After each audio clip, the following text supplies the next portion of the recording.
Hello students. आज की video में हम सॉफ्टवेयर टेस्टिंग के एमसीक्यूज डिस्कस करेंगे।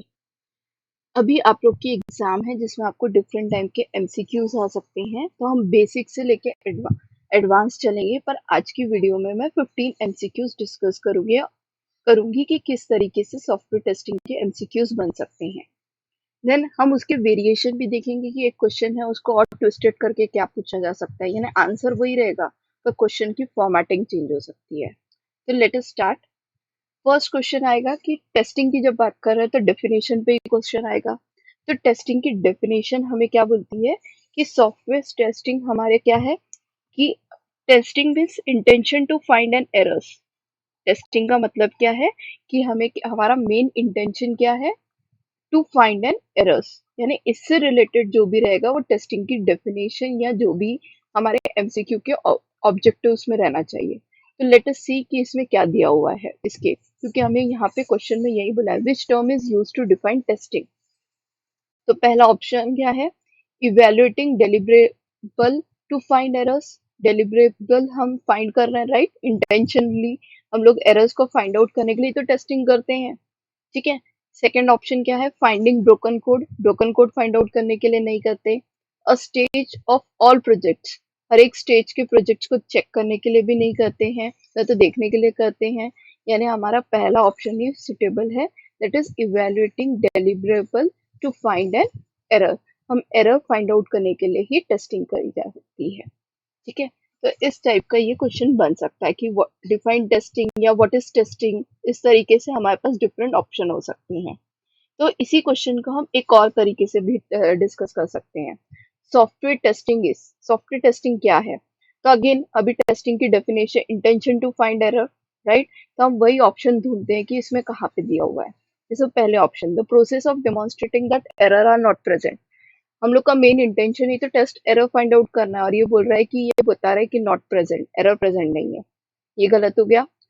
Then the process of establishing confidence that the program does what it is supported to do. No, the process of executing a program to show it is working as per the specification. Specification के according work करता है, ये भी testing नहीं बताता है। Last option देखते हैं ये क्या बोल रहा है, the process of executing a program with the intent of finding errors. हमारा इंटेंट क्या है, फाइंडिंग एन एरर्स, और यही तो हमें चाहिए था। तो दैट इज योर आंसर। यानी एक ही क्वेश्चन की डिजाइनिंग अलग अलग हो सकती है पर आंसर वही रहेगा, intent of finding N errors. इस तरीके से आपको इस बारे में देखना है। आई होप अब आपको समझ में आ रहा होगा कि एक ही क्वेश्चन के अलग अलग वे में किस तरीके से पूछा जा सकता है। हम नेक्स्ट क्वेश्चन पे चलते हैं। Then identify the term which is not related to testing. हमें टर्म फाइंड आउट करना है जो टेस्टिंग से रिलेटेड नहीं है। टेस्टिंग का मतलब क्या है, एरर फाइंड आउट करना, और हमें नॉट रिलेटेड पूछना है, लेकिन एरर तो हमारा टेस्टिंग से रिलेटेड हो गया। देन एरर आके जब के सॉफ्टवेयर का फेलियर बन सकता है, तो ये भी टेस्टिंग से रिलेटेड हो गया। और हमें हर एक पार्ट को टेस्ट करने के लिए टेस्ट केसेस बनाने पड़ते हैं, तो ये भी हमारा क्या हो गया, टेस्टिंग से रिलेटेड हो गया। अब यहाँ नन ऑफ द अबव तो नहीं है, पर टेस्ट बॉट है, और टेस्ट बॉट का टेस्टिंग से कोई लेना देना नहीं है, यानी हमारा रियल आंसर क्या हो जाएगा, टेस्ट बॉट, ठीक है।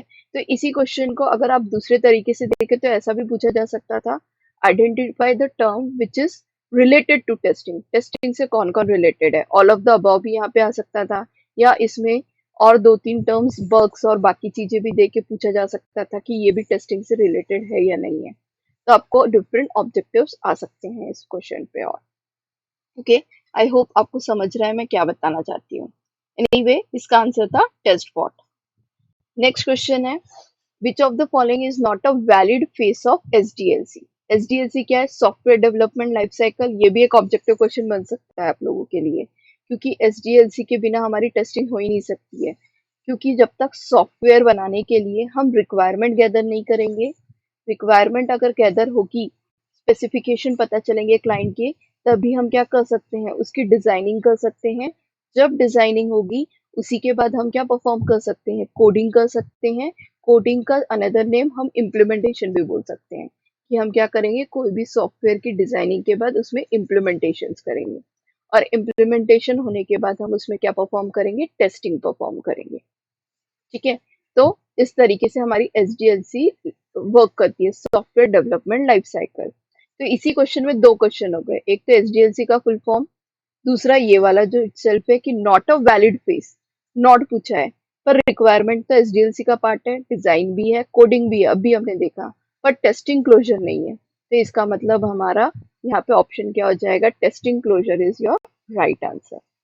या आपको ये भी जा सकता है कि कौन सा वैलिड फेस है, एक सही दे दे इन चारों में से और बाकी अलग अलग दे दे, या ऑल ऑफ द अबव भी आंसर आ जाए पूरों को देके, या सिलेक्शन के लिए आए मल्टीपल चॉइस जैसा आ जाए, तो वो भी आपके लिए ऑप्शन आ सकते हैं इसमें। Okay, next question is define the term failure. Failure क्या होता है? फेलियर का मतलब है एरर्स देखना, यानी स्पेसिफाइड बिहेवियर को जानना जो हमारे इन फ्यूचर क्या कर सकता है, सॉफ्टवेयर को फेल कर सकता है। तो it is not a human error, failure एक सॉफ्टवेयर का एरर है। तो यहाँ पे पहला ऑप्शन देखिए, human action that produces an incorrect result. हमारे ह्यूमन एक्शन पे नहीं हो रहा है, ये सॉफ्टवेयर में बग्स जो निकल रहे हैं उससे जाके फेलियर होता है। तो second, it's departure from the specified behaviour, right, एक स्पेसिफाइड बिहेवियर है ये, तो ये काफी हद तक सही लग रहा है। बाकी भी ऑप्शन हम एक बार क्रॉस चेक कर लेते हैं। Found in the software the result of an error, software में फाउंड तो हो गया है पर उसको एरर नहीं बोलेंगे, क्योंकि एरर जाके और अगर हम बढ़ाते जा रहे हैं वो बग्स बनता है और बग से फेलियर हो जाता है। ठीक है, यानी जानबूझ के की हुई मिस्टेक्स आगे चल के फेलियर कहलाती है। तो वो स्पेसिफाइड बिहेवियर है एक तरीके का, यानी ये ऑप्शन भी कैंसिल हो गया। इट इज अ प्रोसीजर और data definition in a computer database, ये कोई डेफिनेशन नहीं है, ना तो कंप्यूटर डेटाबेस का पार्ट है। ठीक है, फेलियर जस्ट एक स्पेसिफाइड बिहेवियर है, तो हमारा option B is your right answer. ठीक है, it's departure from the specified behaviour. Then next question है, डैश आर दो software mistakes that occur during the coding phase, यानी ऐसा जो हमारे सॉफ्टवेयर बनाते समय मिस्टेक्स है और वो कोडिंग फेस में ही जनरेट होता है, और ऐसी चीज सिर्फ चीज हमारी बग होती है।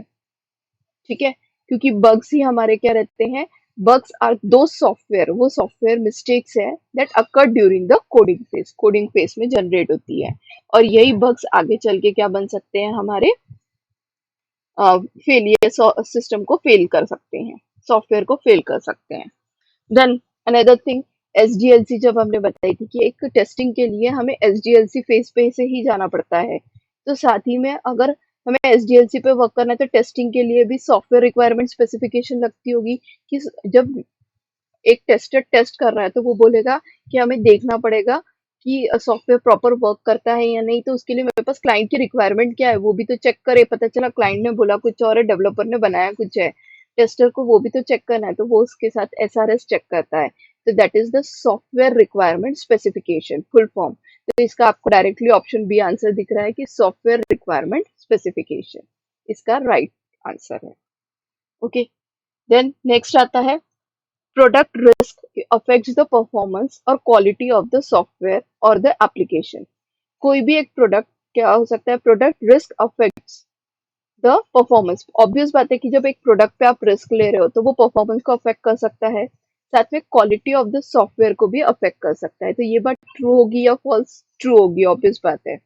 ठीक है, कि कोई भी प्रोडक्ट में हम कोई भी कंपनी अगर एक प्रोडक्ट जनरेट करी तो वो चाहती है कि उसका परफॉर्मेंस बेस्ट रहे। अगर वो रिस्क लेगी कि नहीं ये प्रोडक्ट सूट होगा कुछ लोगों को, 50% क्या लोगों को सूट होने वाला है ये प्रोडक्ट, 50 को नहीं होने वाला है, यानी वो रिस्क ले रही है ना, तो उससे कंपनी की रेपुटेशन डाउन हो सकती है, उसकी क्वालिटी पे अफेक्ट पड़ सकता है, क्वालिटी खराब हो जाएगी उसकी। तो इसलिए product risk affects the performance और quality of the software, that is true. Then next question is, error defects failure are synonyms. अभी हमने थोड़ी देर पहले डिस्कस किया था प्रीवियस क्वेश्चन में, अगर कोई डिफेक्ट जनरेट होता है तो डिफेक्ट बग बनता है, और बग से हमारा क्या होता है, फेलियर होता है, सॉफ्टवेयर फेल होता है। डिफेक्ट्स तो एरर हो गए हमारे। ठीक है, तो यानी ये टर्म्स हमारे एक दूसरे से सिमिलर नहीं है, तो ऑब्वियस बात है they are not the synonyms, यानी ये ट्रू ना होते हुए क्या रहेगा आंसर इसका, फॉल्स रहेगा। ठीक है, क्योंकि अभी अभी तो डिस्कस किया था कि डिफेक्ट और फेलियर दो अलग अलग चीजें हैं। आई होप आपको समझ रही है सभी सभी क्वेश्चंस को। देन नेक्स्ट आता है, which of the following is not true about the software validation. Software validation क्या होता है? जब हमने सॉफ्टवेयर टेस्टिंग पढ़ा था तो उसमें एक आता है टॉपिक प्रोसेस। किसी भी सॉफ्टवेयर को प्रोसेस करनी पड़ती है। तो process divided into two parts. एक होता है वैलिडेशन और दूसरा होता है वेरिफिकेशन। वैलिडेशन बोलता है कि हमें सॉफ्टवेयर की क्या करनी है, यूजर रिक्वायरमेंट फुलफिल करनी है। वैलिडेशन हमें क्या बोल रहा है, we have to fulfil user requirement. और वेरिफिकेशन बोलता है हमें क्या करनी है, बिजनेस रिक्वायरमेंट फुलफिल करनी है। ठीक है, तो हमें इसी बात को देखते हुए यहाँ पे ध्यान देना पड़ेगा कि वैलिडेशन बोल रहा है यूजर रिक्वायरमेंट फुलफिल करो, पर ये क्वेश्चन हमें क्या बोल रहा है, which of the following is not true about the software validation. Software validation के बारे में ये सही नहीं है, ट्रू नहीं है, यानी फॉल्स फाइंड आउट करना है। तो ऑप्शंस चेक करते हैं। Validation ensure that product under development is as per the user requirement, right, अभी तो डिस्कस किया यूजर रिक्वायरमेंट के अकॉर्डिंग होना चाहिए। बी ऑप्शन क्या बोल रहा है, validation do not emphasise on user requirement, do not emphasise, जबकि हमने अभी पढ़ा कि वैलिडेशन क्या करता है, यूजर रिक्वायरमेंट पे फोर्स करता है। तो यानी इसका मतलब नॉट अ ट्रू, यानी फॉल्स क्या हो गया, हमारा सेकंड ऑप्शन हो गया, हमें बाकी तो देखने की जरूरत ही नहीं है। ठीक है, तो ऐसा ही सेम क्वेश्चन वेरिफिकेशन पे भी हो सकता है। तो वेरिफिकेशन में ही हम दूसरा क्वेश्चन एक ले सकते हैं कि which of the following is true about software verification. Verification अभी डिस्कस किया कि वेरिफिकेशन क्या बोलता है, बिजनेस रिक्वायरमेंट फुलफिल होनी चाहिए। तो verification ensures that product being developed is according to design specification, right. हमें क्या करना है, बिजनेस रिक्वायरमेंट फुलफिल करनी है, उसके लिए डिजाइन स्पेसिफिकेशन प्रॉपर होने चाहिए, सिस्टम प्रॉपरली वर्क करना चाहिए। तो सेकंड ऑप्शन देखो वही बोल रहा है, verification concentrate on design and the system specification, यानी दोनों भी ऑप्शन राइट है। तो मल्टीपल चॉइस में भी आ सकता है या आप डायरेक्टली सी को भी सिलेक्ट कर सकते हो, both A and B. Okay, तो इस तरीके से हम वैलिडेशन और वेरिफिकेशन पे क्वेश्चंस आ सकते हैं आपको। इसी चीज को हम एक और तरीके से भी लिख सकते हैं वैलिडेशन एंड वेरिफिकेशन में, कि हमारे पास वेरिफिकेशन या वैलिडेशन के लिए हम एक स्टेटमेंट बोलते हैं, वो भी पूछा जा सकता है कि ये है क्या उसमें। जैसे आपको क्वेश्चन आ गया, are we building the right product.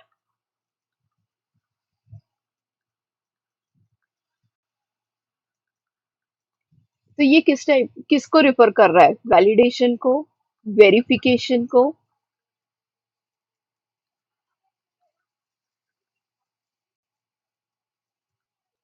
या सॉफ्टवेयर क्वालिटी को,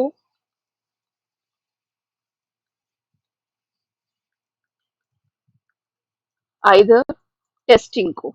मीन्स ये स्टेटमेंट जो हमने लिखा, are be building the right product, ये वैलिडेशन का स्टेटमेंट होना चाहिए, वेरिफिकेशन का स्टेटमेंट होना चाहिए, या सॉफ्टवेयर क्वालिटी का या टेस्टिंग का।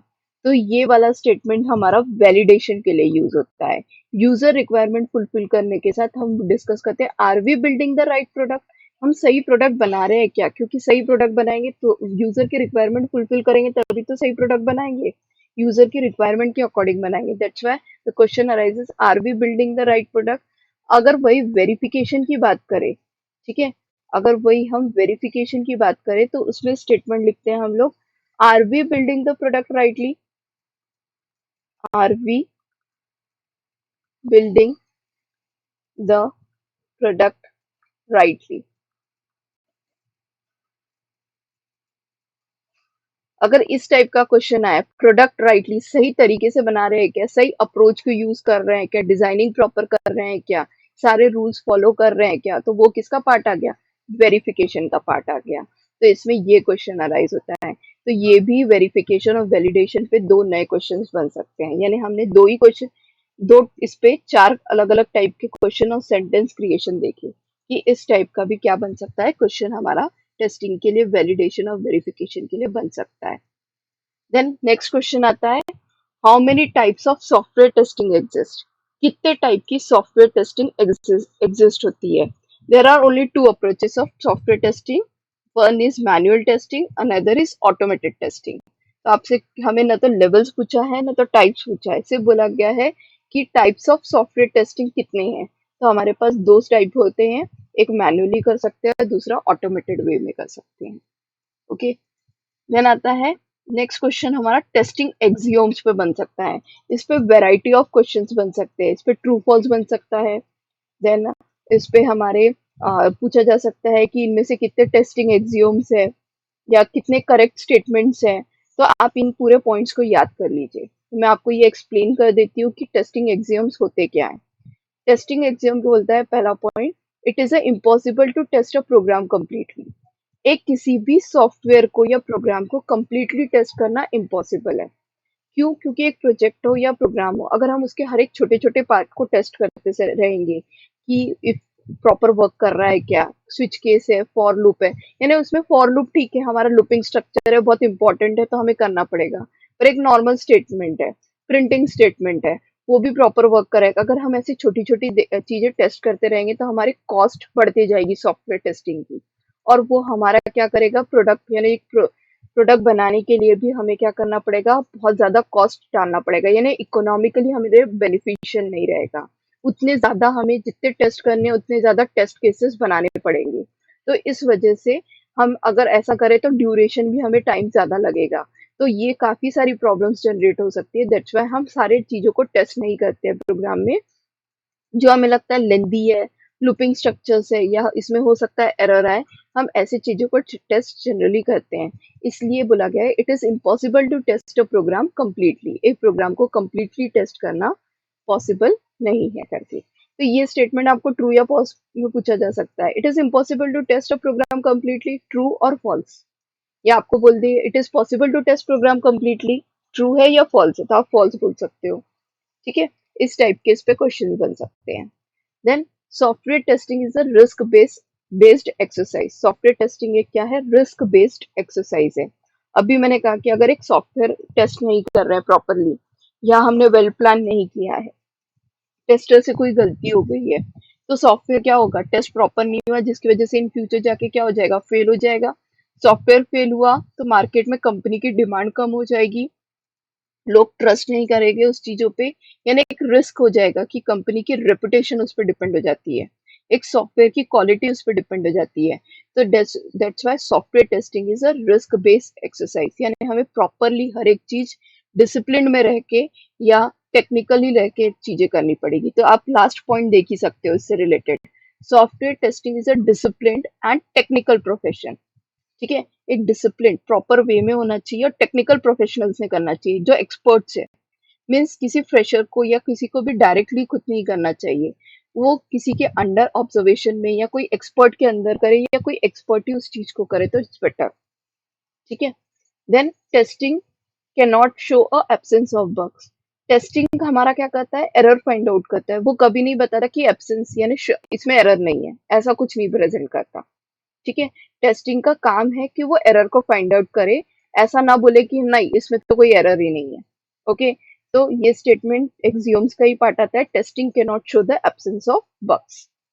देन नेक्स्ट एक्सियोम आता है हमारा, the more bugs you find the more bugs there are. अगर आप जितने ज्यादा बग्स फाइंड आउट करोगे उतने ज्यादा आपको मिलते चले जाएंगे। इसी के लिए अगर आपने कभी प्रोग्राम्स किए होंगे, सिंपल प्रोग्राम सी या सी प्लस प्लस के, कई बार ऐसा होता था कि मेन में सेमीकोलन डाल दिया तो एरर चला जाता था, और कई सारे एरर अगर हटा दिया तो कई सारे एरर्स आ जाते थे। क्यों? क्योंकि हमने कोई और मिस्टेक की जिसकी वजह से डजन ऑफ एरर आ गए। ठीक है, या किसी को एक को फिक्स करने जाओ दूसरा एरर जनरेट हो जाता था। तो इस तरीके से more bugs you find the more bugs there are, उतने ज्यादा बग्स कभी कभी मिलते चले जाते हैं।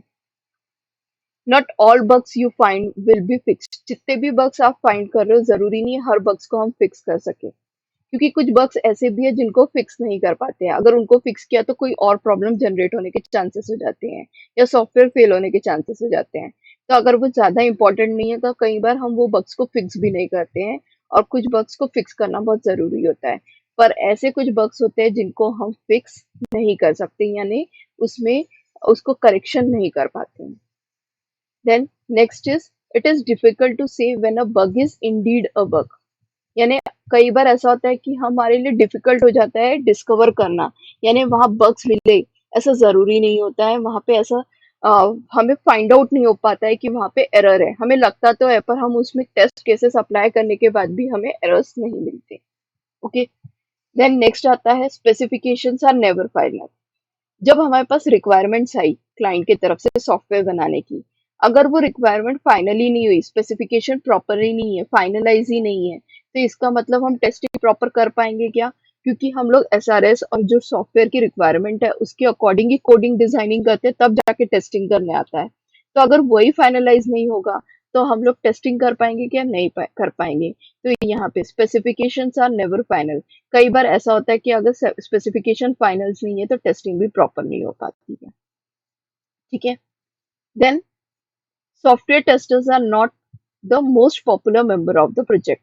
सॉफ्टवेयर टेस्टर्स हमारे जो भी प्रोजेक्ट्स होते हैं या जो भी टेस्टिंग होते हैं उसके ज्यादा प्रोजेक्ट का मेंबर नहीं कहलाते हैं जनरली, क्योंकि हम लोग का मेन काम डेवलपर्स का है। डेवलपर्स जो हमें डिजाइन करके देते हैं वही टेस्टर्स उनको क्या करते हैं? टेस्ट करते हैं।